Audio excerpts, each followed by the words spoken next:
ஸ்ருதி அவர்கள் அவங்களோட 38வது பிறந்த நாளை சூப்பராவே செலிப்ரேட் பண்ணியிருந்திருக்காங்க. சோ அந்த செய்தி தான் இப்ப சோசியல் மீடியால பயங்கரமா கசிய ஆரம்பிச்சிருக்கு. அத பத்தி முழு விவரங்களை இப்ப நம்ம இந்த வீடியோல தெளிவா பார்க்கலாம். ஸ்ருதிகாசன் அவர்கள் முதலா ஹரேராம் அப்படிங்கிற படத்துல குழந்தை நட்சத்திரமா இன்ட்ரோ ஆனாங்க. அதுக்கப்புறம் அவங்களோட ஸ்கூல் ஸ்டடீஸ் அப்படின்னு சொல்லிட்டு ரொம்பவே பிஸியா இருந்துட்டு இருந்தவங்க. ஒரு கட்டத்துக்கு மேல அவங்க மியூசிக் மேல ரொம்ப இன்ட்ரெஸ்ட் காமிச்சதுனால அதையும் படிச்சுட்டு ஒரு நல்ல பாடகியா வெளியில வந்தாங்க.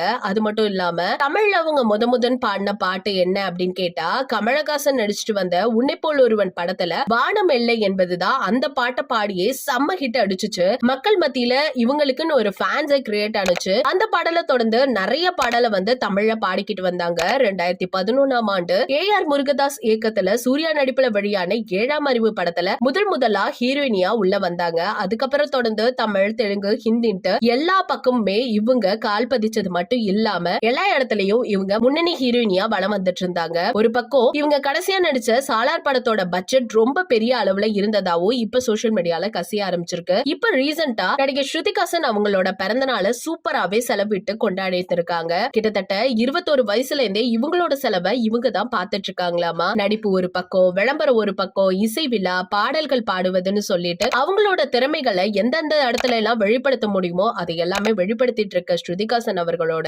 சொத்து மதிப்பு இவ்வளவா அப்படிங்கிற மாதிரி தான் ரசிகர்கள் மத்தியில பெரிய பரபரப்போட பேசப்பட்டுட்டு வருது. அவ்வளவு என்ன இருக்கு அப்படின்னு கேட்டீங்கன்னா கிட்டத்தட்ட 80 முதல் 90 கோடி வரைக்குமே அவங்களுக்கு சொத்து இருக்குதாமா. முக்கியமா ஸ்ருதிகாசன் இப்ப படத்துக்கு எல்லாத்துக்குமே 8 கோடி வரைக்குமே சம்பளம் வாங்கிட்டு வரதா சில விஷயங்களும் இப்ப கசிய ஆரம்பிச்சிருக்கு. இதெல்லாம் கேட்கும் பொழுது ரொம்பவே ஆச்சரியமா இருந்துட்டு இருக்கு. இத பத்தி நீங்க என்ன நினைக்கிறீங்க அப்படிங்கிற உங்களோட கருத்துக்களை மறக்காம நம்ம கமெண்ட் செக்ஷன்ல ஷேர் பண்ணிக்கோங்க.